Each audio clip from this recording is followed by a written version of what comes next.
Salut à tous.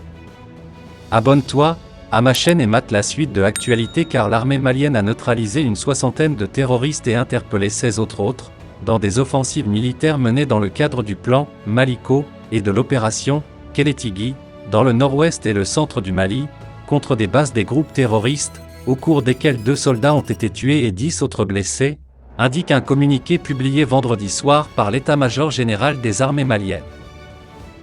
Dans les régions de Koutiala, Bougouni et Sikasso, les priorités opérationnelles ont porté sur la précision des renseignements et les recherches des terroristes auteurs de l'incident des infrastructures étatiques de Molobala, les assassins d'un agent de la douane et de 2 bénévoles à Bougala Sikasso et les pyromanes du Décap de Cléla, de même que le suivi des mouvements des groupuscules terroristes enregistrés, souligne un communiqué de la Direction de l'information et des relations publiques.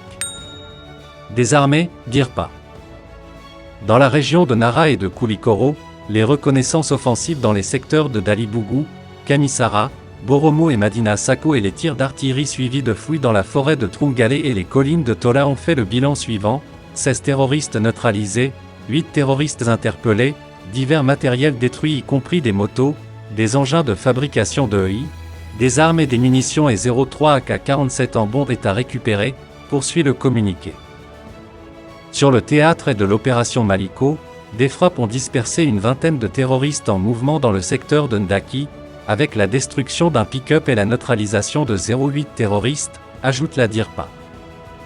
Le communiqué indique également qu'une opération aéroportée sur les lieux de destruction d'un important plot logistique opérationnel du 24 avril 2022 dans le secteur de Niassoseb et Sosob, Togoro, a permis de recueillir d'importants renseignements, soulignant que une patrouille des forces armées maliennes FAMA sur l'axe Bankas-Bandiagara a récupéré une citerne volée à l'énergie du Mali. De même source, on ajoute que dans la région de Douanza, à Maliko, une patrouille FAMA sur la route Mondoro-Boni a réagi à une embuscade faisant côté ami, 2 morts et 10 blessés, 2 engins endommagés et côté ennemi, 22 terroristes neutralisés, un véhicule équipé de mitrailleuses 14, 5 mm, divers armements et munitions récupérés. Dans la région de Ségou, l'exploitation des renseignements a permis de cibler les réseaux de renseignements terroristes faisant 10 terroristes neutralisés et 8 suspects arrêtés et un otage civil libéré, relève le communiqué de l'armée.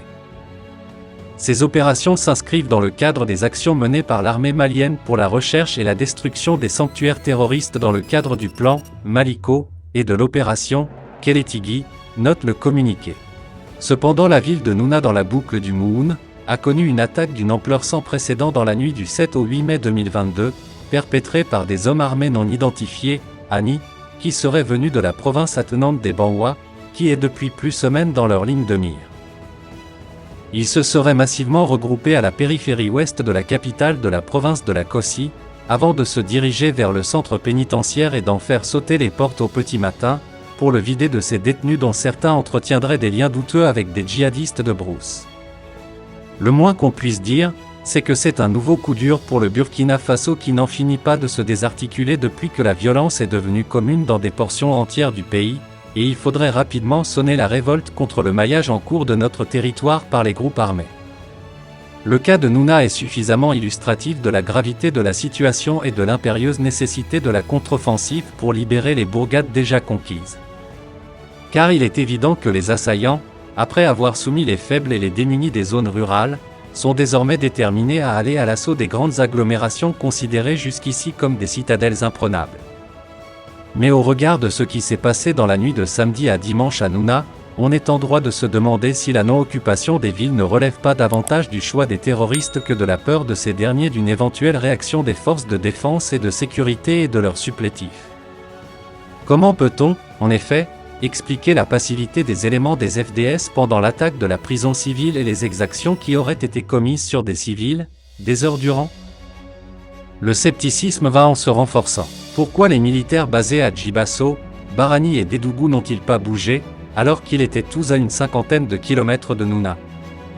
Y a-t-il eu des complices au sein des populations qui ont facilité la tâche aux assaillants avant, pendant et après l'attaque? Le plus inquiétant dans tout ça, c'est que les présumés djihadistes auraient d'abord testé la réactivité de nos forces de défense et de sécurité en menant des attaques sporadiques contre des infrastructures et en faisant des incursions dans les quartiers périphériques de la capitale provinciale, pendant plusieurs jours, avant de fondre sur la prison et d'en repartir le plus tranquillement du monde. Et comme il n'y a rien en face, comme qui dirait, les terroristes risquent de ne pas avoir de limite dans leur velléité de soumettre toute la boucle du Mouhoun qui est éminemment stratégique puisqu'elle fait frontière avec la région du centre du Mali elle aussi dévastée par la crise sécuritaire.